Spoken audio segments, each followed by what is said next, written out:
I never thought a spring festival, something meant for joy, laughter, and family, would end up being the moment I realized how little I meant to my own blood. The music was loud, almost drowning out the cheers and chatter that filled the town square. Pink and yellow streamers waved in the breeze, children danced around painted stalls, and somewhere behind me, a brass band was playing off-key. I could smell the fried dough and caramel apples, sweet and inviting. And for a brief second, I actually felt happy. Then it happened. Chloe's hand landed flat against my shoulder. She wasn't gentle. Her voice dripped with sarcasm. "Grandma, keep up, will you? You're always so slow." I stumbled, trying to steady my footing on the uneven grass, but before I could regain balance, she shoved me. Hard. My shoes slid on the slick patch of mud hidden beneath the trampled grass. My arms flailed in a useless attempt to catch myself. And then I fell right into a puddle of thick, cold mud. My dress soaked instantly. The icy muck clung to my skin, seeping into every wrinkle and crevice like it belonged there. The people around us laughed. Not just strangers. Strangers I could have forgiven, but even some of the distant relatives chuckled behind their manicured hands. Chloe threw her head back, laughing loud enough for anyone nearby to hear. "Grandma can't even stay on her feet." I heard her voice echo, sharp and humiliating, cutting through the air like broken glass. Melissa, my daughter, my only child, stood a few feet away, frozen. Her expensive white linen blouse was still pristine, untouched by the mud. Her lips pressed into a thin line, and her eyes darted around nervously. I knew that look. She was calculating whether stepping forward to help me would ruin her image, soil her designer shoes, or cause her any embarrassment. She did nothing. Neither did her husband. Nor did Chloe's younger brother, who stood awkwardly nearby scrolling on his phone, as if none of this involved him. This sting of humiliation burned hotter than the scrape on my knee or the cold seeping into my bones. I didn't cry. I didn't scream. I didn't beg. I saw them, my family, all of them standing back, staring, cowards hiding behind their pride and vanity. Not one hand reached out for me. It wasn't strangers who finally approached. It was kind people, strangers, who knelt beside me, gently wiping the mud from my sleeve, asking if I was all right. A young woman with 2 toddlers handed me a tissue, and a teenage boy helped me to my feet. Their faces were full of concern. Their eyes held a compassion my own family never could muster. I heard whispers all around us now, pitying looks from people who didn't even know me. My family's shame wasn't in my fall. It was in their silence. As I stood there, trembling slightly, heart pounding with something far worse than humiliation, betrayal, I forced myself to look directly at Melissa, right into her eyes, and then at Chloe. Their expressions wavered for a moment, as if they sensed something had shifted. Because in that instant, it did. I had sacrificed everything for them. My years, my money, my home, my energy. And this was how little they valued me. How easily they let me crumble in front of strangers. But not again. I straightened my shoulders, my muddy dress clinging to my legs like a second skin. The shame I should have felt twisted into something new, something stronger. This was the last time they would humiliate me, the last time they would treat me like a burden, the last time they would confuse my patience for weakness. As the festival continued spinning around me in its noisy, colorful chaos, I made a quiet vow to myself. You will regret this. The festival had ended hours ago, but the mud still clung to my skin. No amount of scrubbing seemed to lift it, not from my hands, not from my heart. Surrounding me were the photographs. My late husband's warm eyes smiled back at me from every frame, reminding me of the life we once built. A life I thought was full of love and sacrifice. A life I thought had meaning. I stared at the biggest frame, our wedding day. I was just 22, full of hope and foolish faith that love would carry us through anything. And for a time, it did. Until it didn't. When cancer took him, Melissa was barely 12. I remember holding her tight at the funeral, whispering promises that I would take care of everything, that she would never have to feel abandoned, that she could count on me. And I did. God, did I. I worked double shifts at the bakery, barely sleeping, always worrying if we'd make it to the end of each month. I sold my wedding jewelry to pay for Melissa's private school tuition because she was bright, and I wanted her to have every opportunity I never had. When she was accepted into university, I took out loans. My name, my credit, my risk. And every time she smiled and said, "Thanks, Mom," I believed it was worth it. Even when she married Gerald, the man who never really looked me in the eye, I smiled. Because that's what mothers do. They smile, they swallow their doubts. They pray they're wrong about the men their daughters choose. And then, Chloe was born. My first grandchild. For a brief time, I thought perhaps this was my second chance. She was a sweet little thing. All curls and giggles, and she used to cling to my leg, calling me Grandma Maggie. But like everything else, that sweetness faded. As she grew older, Chloe started to mirror her parents. The polite smiles turned to mocking smirks, the warmth replaced by cold condescension. My ways were old-fashioned. My home was quaint. My company was exhausting. The words changed, but the message was always the same. You're no longer useful to us. I thought I could endure it. After all, that's what love is, isn't it? Endurance, sacrifice, hoping your patience will one day be rewarded with their gratitude. But today, at that festival, something inside me broke clean in two.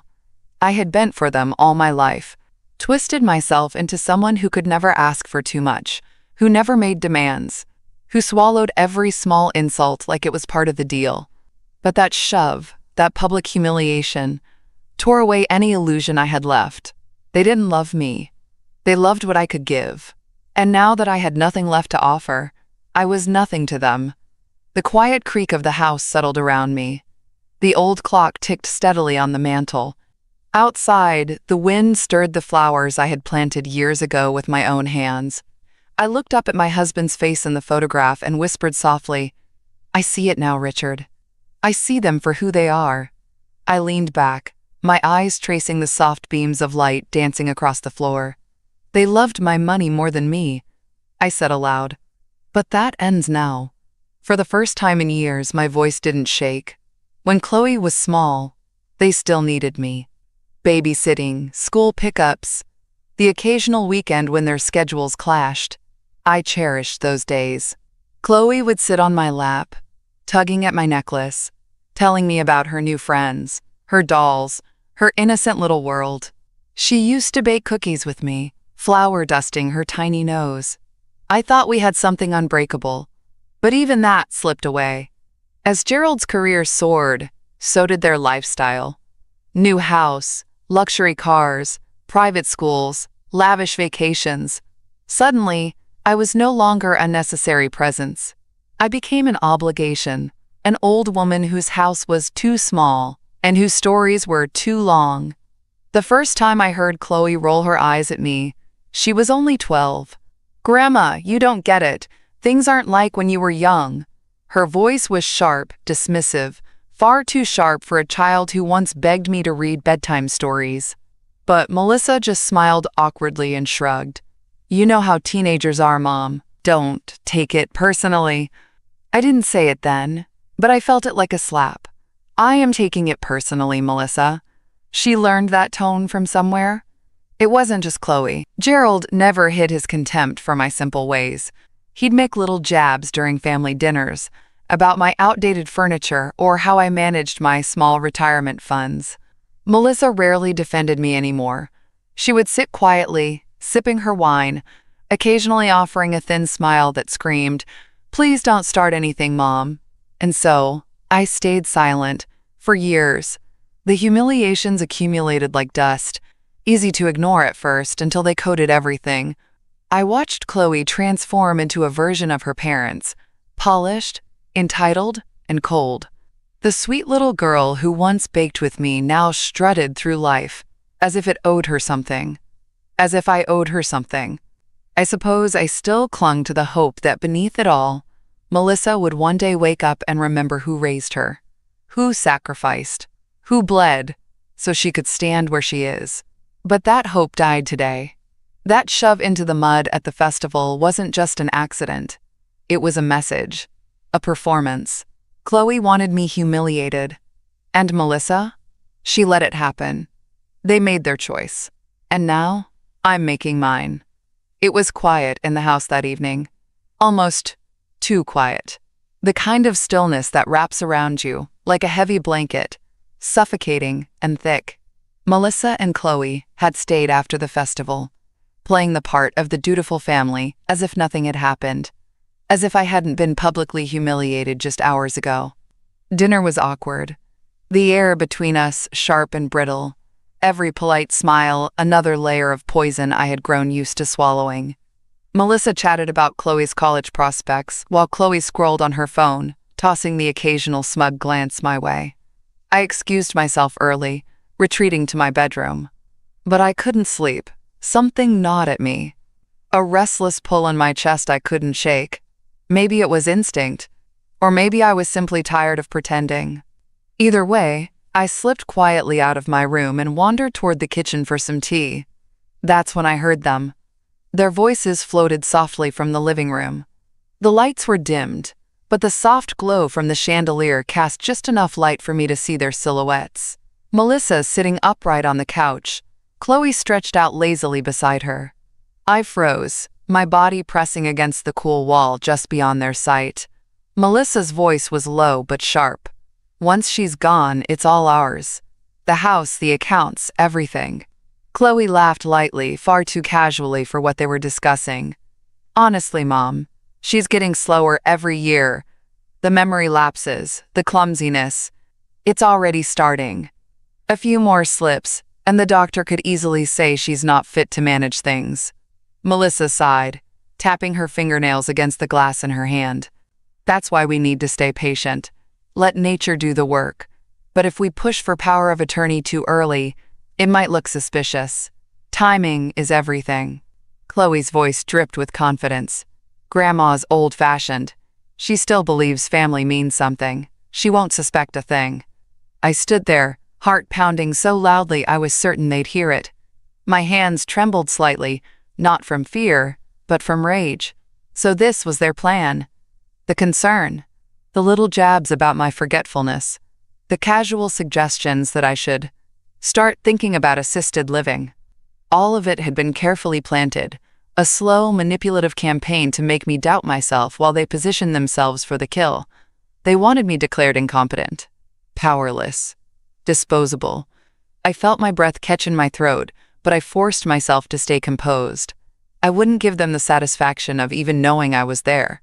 Then Chloe added, in a tone that made my stomach turn, "Can you imagine the renovations I'll do once it's mine? That outdated sunroom? Gone. I'm thinking marble countertops, designer fixtures. It'll finally be a house worth living in." Worth living in?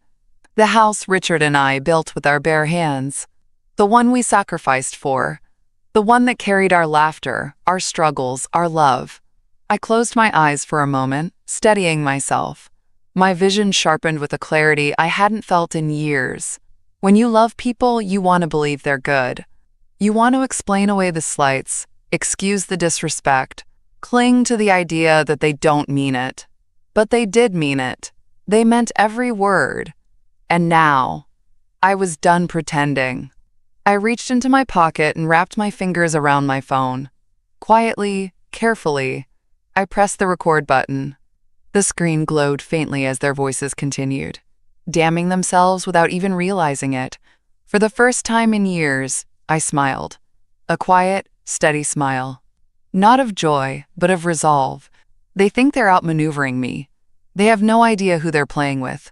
The next morning, I woke before the sun had fully risen. The house was silent, heavy with the kind of stillness that comes after a storm. I moved through my morning routine as if nothing had changed, but inside, everything was different. The recording was safe, backed up in multiple places. Every word they spoke was burned into my mind. And now, it was my turn to act. Carefully, quietly, I called Mr. Jenkins. He answered on the second ring, his voice warm and familiar. "Margaret, my dear." What a surprise. Mr. Jenkins had been my lawyer for nearly 30 years. He had handled everything after Richard's passing: the estate, the wills, the financial accounts. If there was anyone I trusted, it was him. "Could you come by for tea this afternoon?" I asked, keeping my voice light, casual. "There's something I'd like to discuss." He paused, perhaps sensing the undercurrent beneath my words. "Of course. I'll be there around 2. By the time he arrived, I had set the table in the sunroom, the very room Chloe wanted to gut and replace. The lace tablecloth, fresh scones, and a steaming pot of Earl Grey sat between us like old friends. Mr. Jenkins settled into his chair, studying me with his usual, gentle curiosity. "You always put out quite a spread, Margaret, but I suspect this isn't just a social visit." I smiled politely, pouring his tea before speaking. "No, it's not." I reached into the small decorative box on the table, the same one where I kept spare keys, and slid my phone across to him. "Please listen to this," I said softly. His brow furrowed as he placed the earbuds in and pressed play. The room was silent except for the faint sound of Melissa's voice spilling through the recording. Every word they had so carelessly thrown out last night now played back, cold and undeniable. I watched his face as the conversation unfolded, the shift from polite interest to grim understanding. By the time Chloe spoke of her renovations, his lips had tightened into a thin, straight line. When it finished, he carefully removed the earbuds and folded his hands on the table.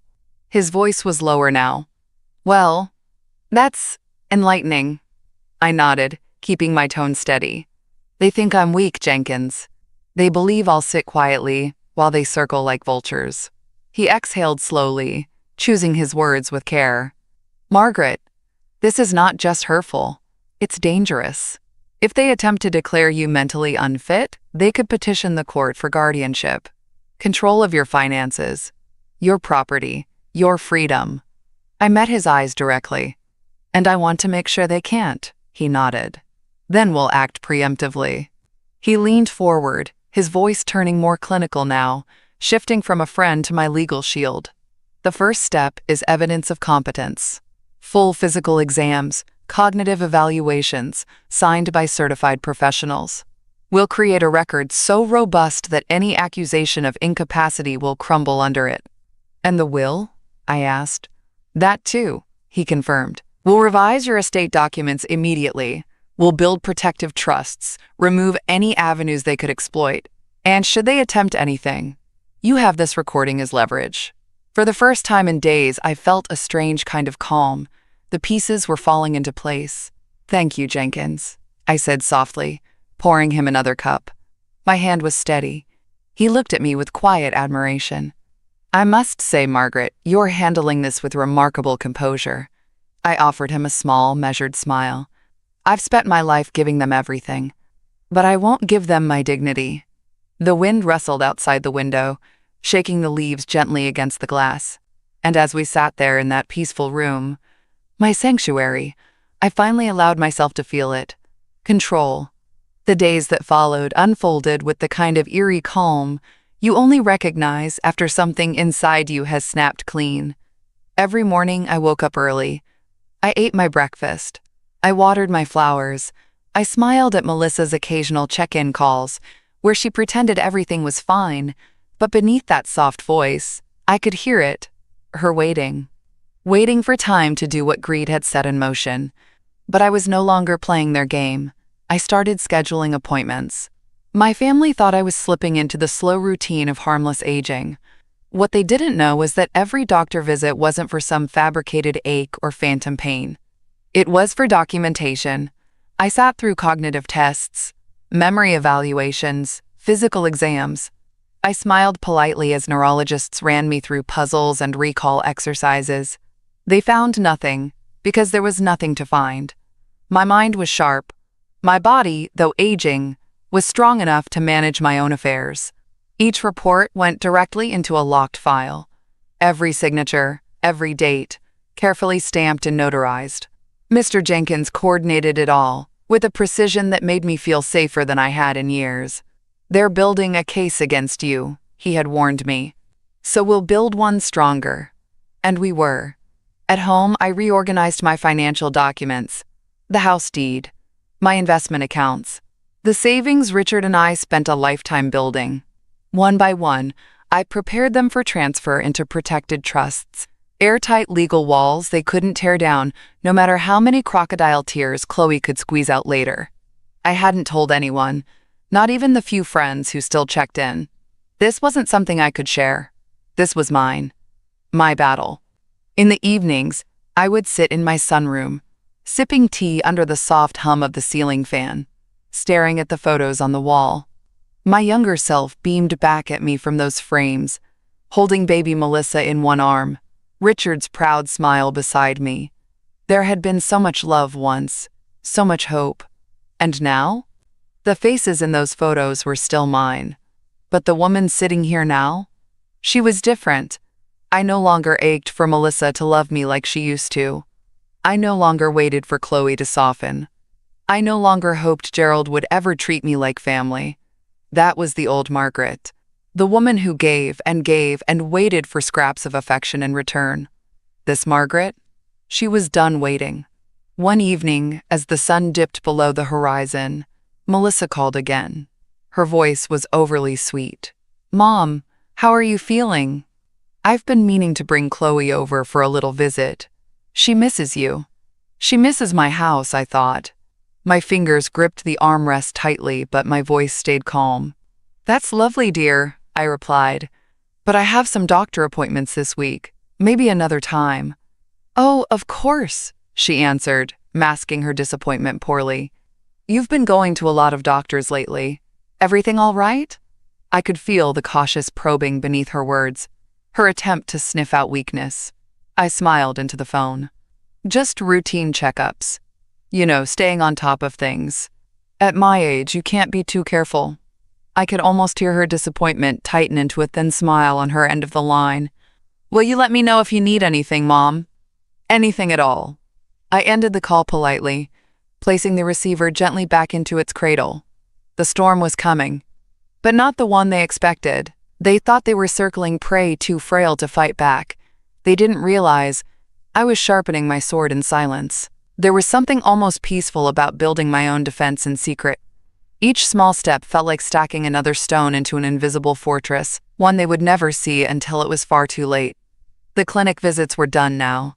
The report sat neatly filed in Mr. Jenkins' office, signed, sealed, notarized. Every physician had confirmed the same. Fully competent. No cognitive decline. No need for guardianship. I was more legally sound than most people half my age. I didn't feel fear anymore. What I felt was clarity. My next step was to fortify my finances. Quietly, methodically, I worked with Mr. Jenkins to separate my assets into living trusts, ones that bypassed probate, insulated from challenge. No more joint accounts with Melissa. No more access to anything without my explicit consent. The house title, the investments, even the savings bonds Richard left me decades ago, all of it was now locked behind layers of protection. Melissa and Chloe still smiled whenever they visited, as if none of it had happened. They kept playing the long game, assuming my trust remained intact. They thought my soft-spoken manner meant I was still blind, but every sip of tea, every polite nod, every forced brunch, it was all theater now, and I played my part with precision. A few days later, while folding laundry in the sunroom, I heard a knock at the door. Chloe breezed in like she owned the place, her designer handbag swinging from her shoulder. "Grandma," she sang, "I thought I'd surprise you." I raised my head slowly, keeping my smile intact. "What a lovely surprise, dear." She sat across from me, crossing her long legs, her phone immediately appearing in her hand. She barely looked up. "We were just talking, about your future. And Mom said you've been going to a lot of doctors lately." She glanced at me, her voice full of sugar-coated venom.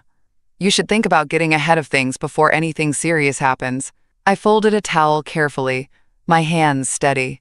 "And what things would those be, Chloe?" "Oh, power of attorney, advanced care planning, just making sure everything's set up." For your peace of mind, of course. Of course. The way she said it made my stomach turn, but I didn't let it show. That's very thoughtful of you both, I answered softly. I've already taken care of everything. You don't need to worry. Chloe paused. That wasn't the answer she wanted. She blinked, recalibrating. Wow, that's great. I mean, we just want to make sure you're not getting overwhelmed. Oh no, I replied, folding another towel neatly onto the growing stack.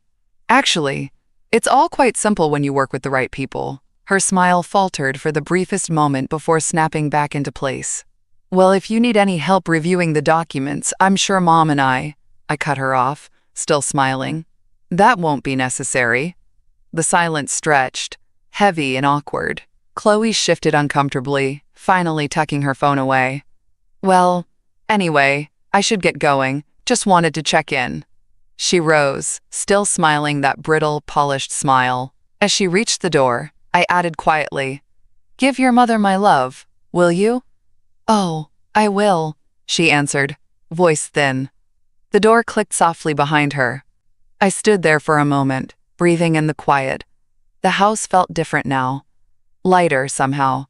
No longer a prize for them to circle around. It was mine again. Of course, they didn't stop.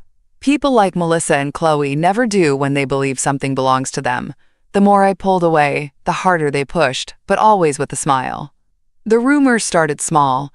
At church, I overheard whispers after service. Poor Margaret. She's been so forgetful lately. At the grocery store, a neighbor gently asked, "Is everything all right, dear?" Melissa said, "You've had some confusion lately. Just worried, you know." It spread like smoke slipping under doors.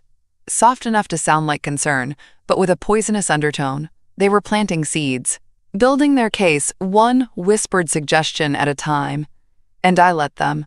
Each rumor was another mistake they didn't realize they were making. Another lie I could expose when the time came. Melissa came by for one of her carefully choreographed concern visits the following week. She brought flowers, lilies, as if that would soften what she was about to say. "Mom, you look tired," she said as she stepped inside. "I'm fine, dear," I answered calmly, taking the flowers from her hands. We sat in the sunroom, the afternoon light streaming through, painting everything golden. Melissa's eyes darted around, taking mental inventory like she always did, assessing what would one day be hers. Or so she thought. "We've been talking," she began delicately, smoothing the crease in her skirt. "With everything you've been handling, the house, your finances, appointments, it's a lot." I smiled and sipped my tea. "You've always been so independent, Mom, but maybe it's time we think about bringing in some help, just to make things easier. A live-in nurse, perhaps, or moving to one of those beautiful assisted living places. They have excellent care, and you'd be safe, you know." Safe. That word settled heavily in the air. I met her gaze, steady. "Melissa, I appreciate your concern, but I'm doing just fine. My doctors agree. And I rather like my independence." Her lips tightened, but she recovered quickly. Of course, it's just, Chloe and I worry, that's all." I leaned forward slightly, lowering my voice. "Melissa, do you think I don't see what you're doing?" The color drained slightly from her cheeks. She forced a polite laugh. "What do you mean?" I didn't blink. The whispers, the suggestions to friends, the planted doubts. I hear them all. Her jaw clenched for a fraction of a second before softening into that practiced smile. "Mom, I don't know what you're talking about." I smiled back. Wider, sharper. "You will," she faltered, searching for some foothold in the conversation she no longer controlled. But I gave her none. Just silence. Just the soft ticking of the clock behind us. After a few moments, she stood abruptly, smoothing her blouse. "Well, I should get going. Let me know if you need anything." "I will," I said, rising to walk her to the door. "But I won't." She blinked but didn't answer. Instead, she simply turned and left, the door closing with a soft, final click behind her. I stood there for a long moment, breathing in the quiet again. They thought they were preparing the ground to bury me, but what they didn't realize is, I'm the one planting seeds now. After that visit, Melissa didn't return for a few weeks. But I knew it wasn't surrender. It was recalibration. She and Chloe were calculating their next move, watching, waiting for me to slip. And I played my role perfectly. At church, I smiled. At the store, I waved. I stayed as polite as ever when neighbors gently hinted at Melissa's concerns. Each time, I responded with the same sweet, unwavering tone. "Oh, my daughter just worries too much. You know how children can be." They nodded, reassured. But beneath their smiles, I could see it. Doubt creeping in about Melissa's intentions.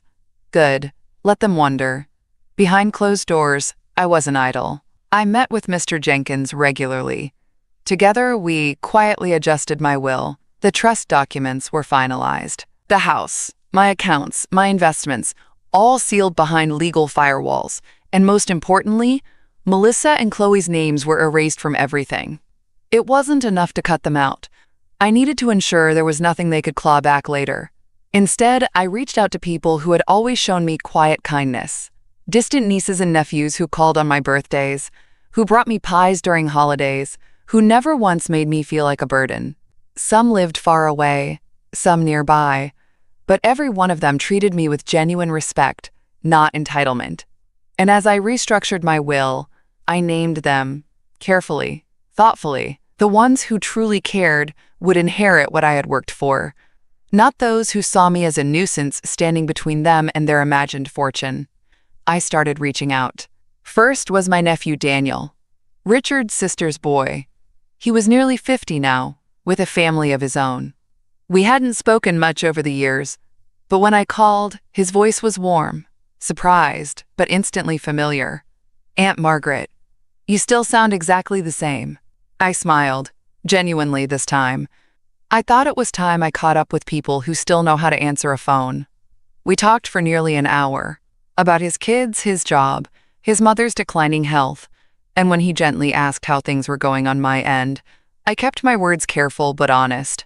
"Oh, you know, some of them don't think I'll be around much longer, but I've still got a few good years left in me." He laughed softly, but there was a tenderness in his tone. "You've always been tougher than people gave you credit for, Aunt Margaret." That conversation lit something in me, a warmth I hadn't felt in so long. I reached out to others too, nieces, cousins, godchildren, people who had always sent cards at Christmas, who asked after my health without expecting anything in return. One by one, I rekindled small sparks of genuine connection. They didn't know it yet, but they were my true legacy now. And as I met with Mr. Jenkins again, we adjusted the documents to reflect exactly that. My will, my trusts, my estate, now divided among people who saw me as something more than a dollar sign. Melissa and Chloe? They weren't even a footnote anymore. It felt strange at first. All those years I spent believing my entire world revolved around Melissa, that everything I had worked for was meant for her and her family. But love without respect isn't love at all. It's just servitude wrapped in guilt. And I was done being anyone's servant. The next family gathering was smaller. Melissa's tone was overly sweet, her smiles more forced. Chloe was quieter too, as if sensing the air had shifted. As we sat around the table, Chloe glanced at my silver pendant, one Richard had given me on our 30th anniversary. She smiled, the way a vulture watches something begin to weaken. "Grandma, you should think about passing some of your jewelry down before you know things get difficult." I set my teacup down gently. "Difficult?" She batted her lashes. "Well, you know, just thinking ahead." Melissa jumped in, as if to soften it again. "Chloe just means it would be special to have keepsakes, to remember you by." I tilted my head, keeping my voice soft but firm. "Oh, you'll have plenty to remember me by." Melissa froze for a moment. She knew I wasn't talking about jewelry anymore. They were nervous now. I could feel it seeping out from behind their smiles. They sensed something slipping through their fingers, but couldn't yet see how far they had already fallen. The next morning, I stood before the mirror and stared at my reflection longer than I had in years. The lines around my eyes, the graying hair, the small tremor in my fingers, they weren't signs of weakness. They were proof. Proof that I had lived, endured, and survived everything life had thrown at me. Melissa and Chloe may have dismissed me as disposable, but they never understood that years of quiet sacrifice don't weaken a person. They forged them into something unbreakable. I wasn't hiding anymore. When Mr. Jenkins arrived that afternoon to review the final documents, I didn't hesitate. "Margaret," he said, his voice even, "once we finalize this, there's no going back." "I don't intend to go back," I replied calmly. He slid the papers across the polished wood table. Everything was in place. The trusts, the disinheritance, the irrevocable protections, the beneficiaries who actually cared. The fortress was built. As I signed each document, I felt it settle inside me.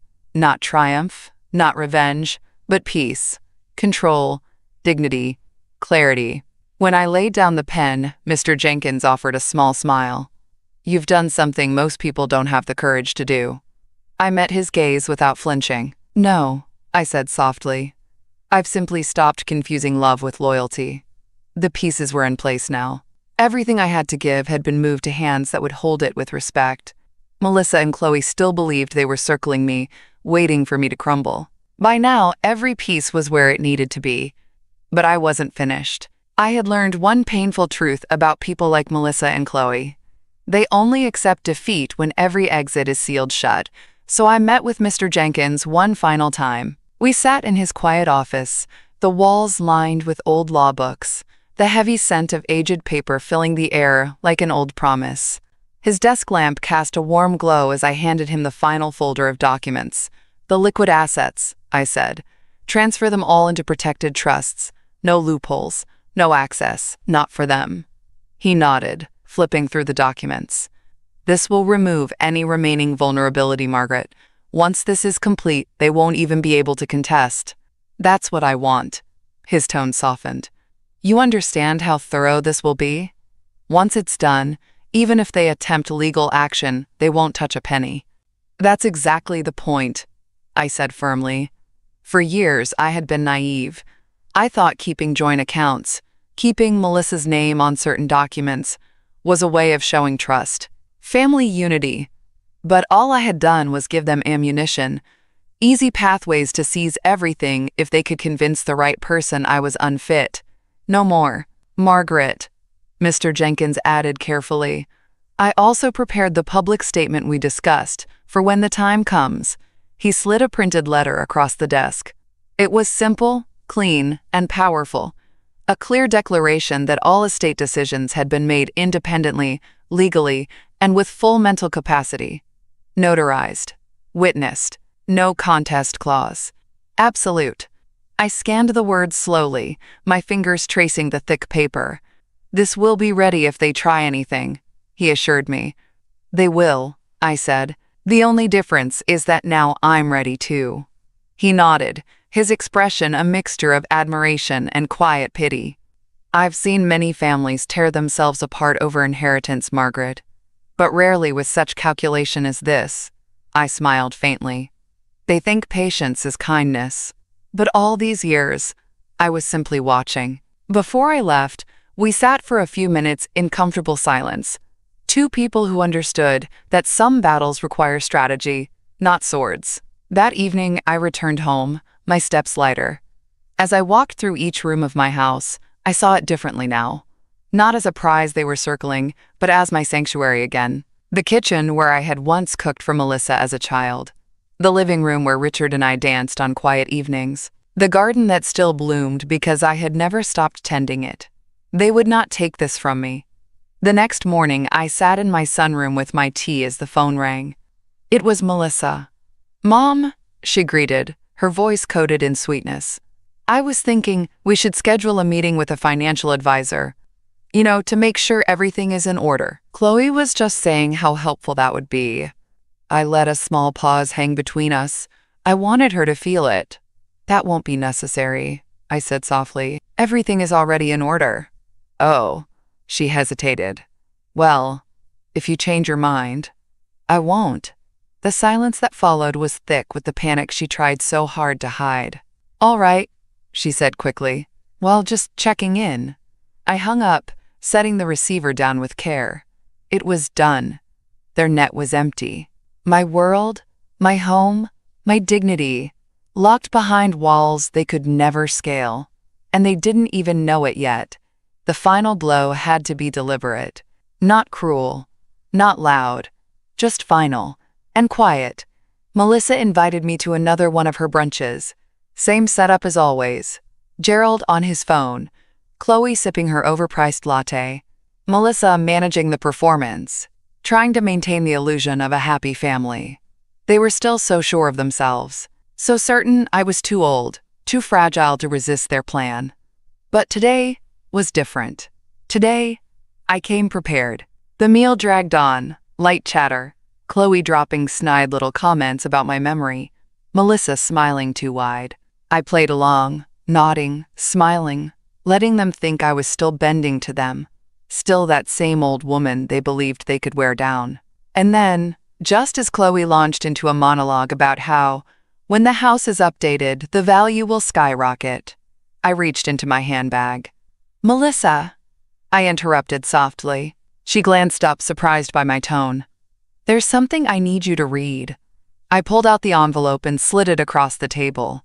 Thick, formal, stamped. Her smile wavered. She stared at it for a moment, hesitant to touch it. She sensed it.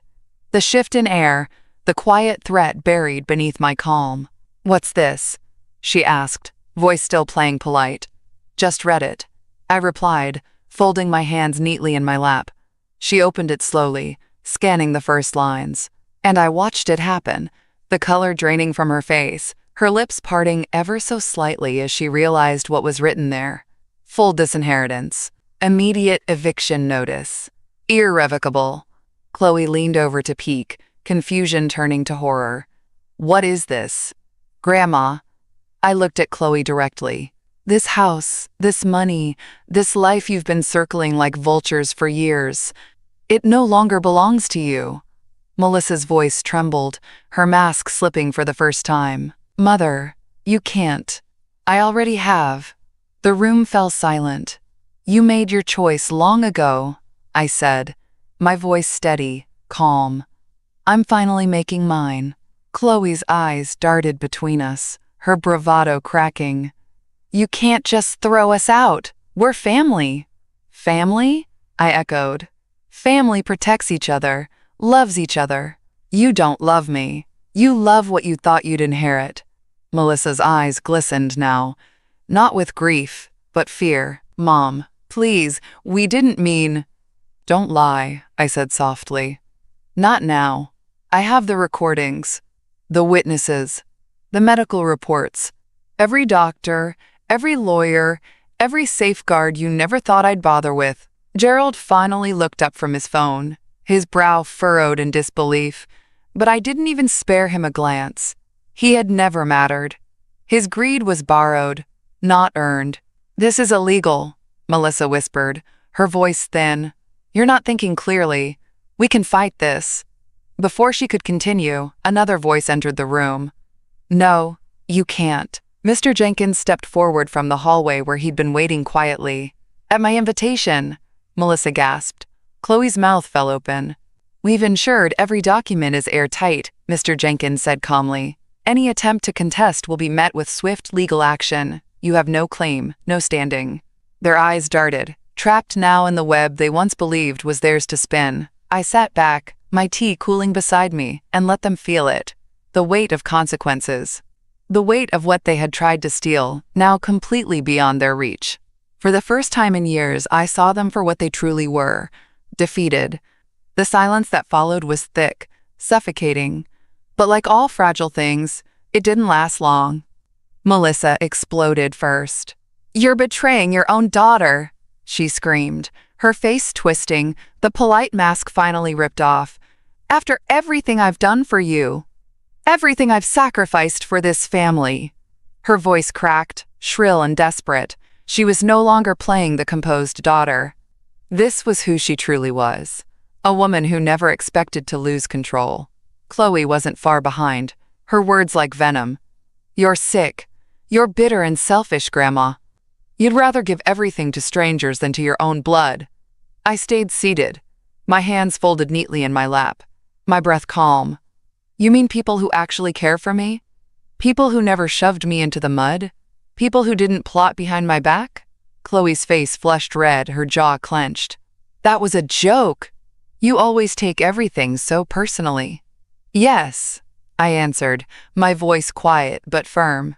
Because you meant it personally. Gerald finally found his voice, though his words were hollow. We can settle this privately, Margaret. Let's not make a scene. I turned to him slowly. The scene was made long ago. At every brunch, every whispered rumor, every thinly veiled insult, you all made it.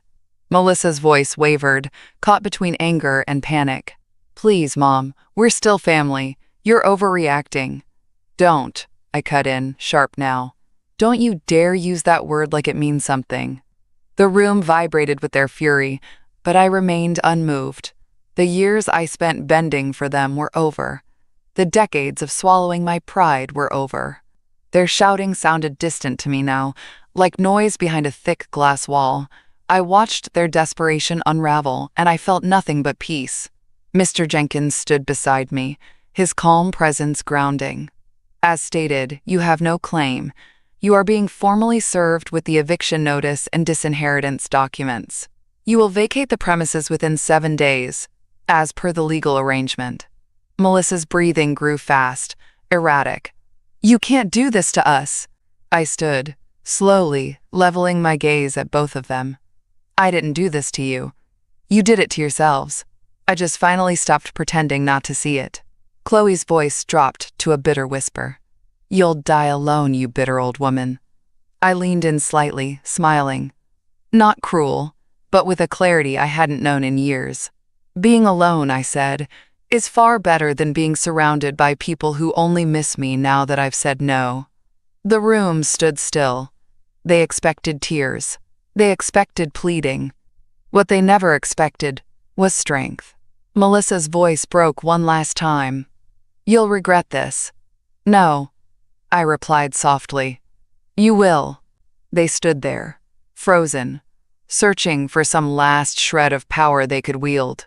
But it was gone. Every legal door locked, every financial route closed, every illusion shattered. Mr. Jenkins cleared his throat. I'll walk them out. They followed him, stunned, their voices muted now, defeated. The door closed gently behind them, and I stood in my home, breathing in the stillness. The rage was gone. The humiliation long dissolved. What remained was something far sweeter, freedom.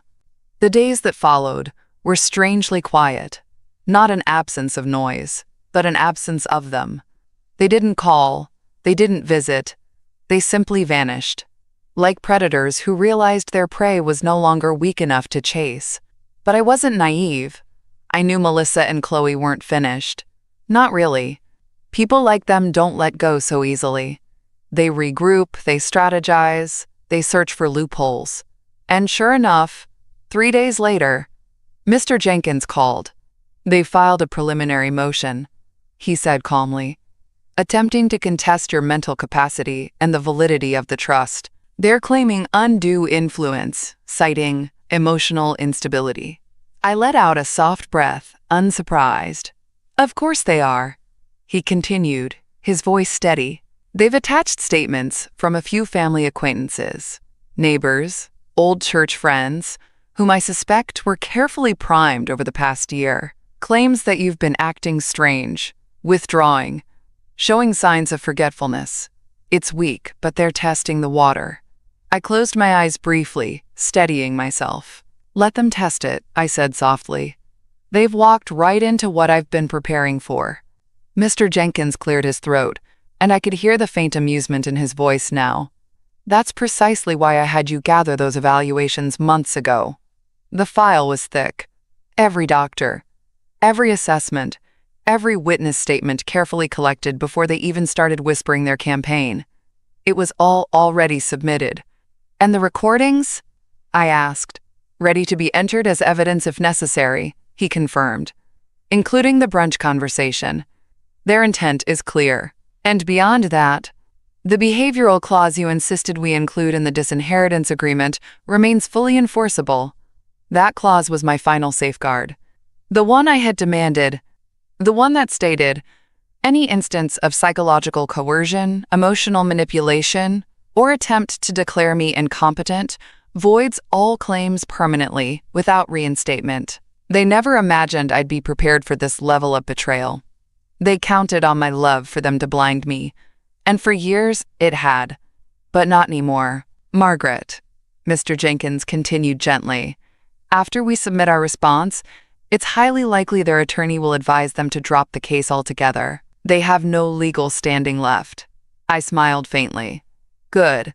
Let them feel it fully before they walk away. That evening, as the sun dipped low over my garden, I poured myself a glass of wine, not to celebrate, but to acknowledge.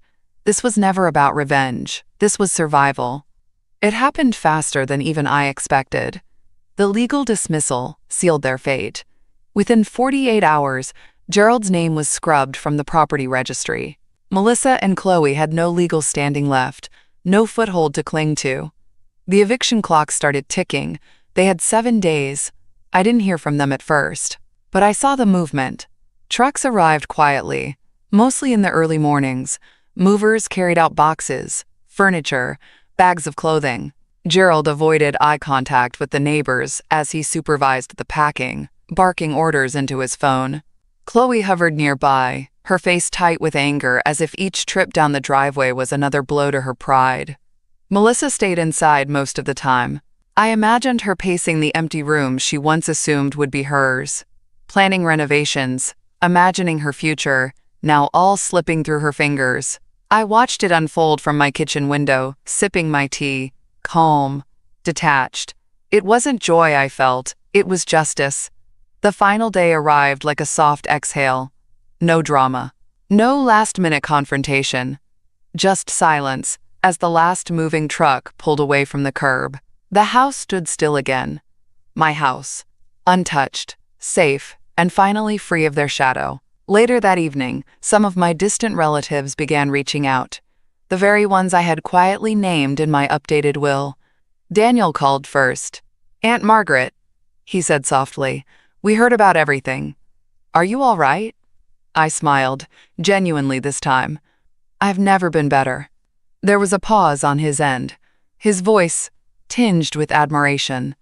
"You did what most people are too afraid to do." "No, Daniel," I replied, steady. "I simply did what they forced me to do." The following days were quiet, but not lonely. Lydia, one of my niece's daughters, came to visit, bringing me fresh flowers and warm bread. We sat in the sunroom, the same one Chloe once mocked, the one she had planned to gut and redesign. "It's beautiful in here," Lydia whispered, running her fingers over the lace curtains Richard and I had hung decades ago. I smiled. It always was. We talked for hours, not about the legal mess, but about life, family, and the future. She reminded me of the kind of family I once hoped I would always have. Present, kind, respectful. Lydia looked around and sighed softly. "You know, if you ever need anything, you're not alone anymore." I reached over, taking her hand in mine. "I know." That night, I walked through the house slowly, touching each familiar corner.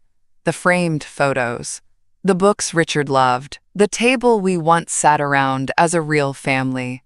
Before greed poisoned the bloodline, there was no more rage left in me, just clarity. I paused by the window staring out at the moonlit garden and whispered softly to myself, "You only miss me now that I said no." And finally, I allowed myself to feel it fully. Peace.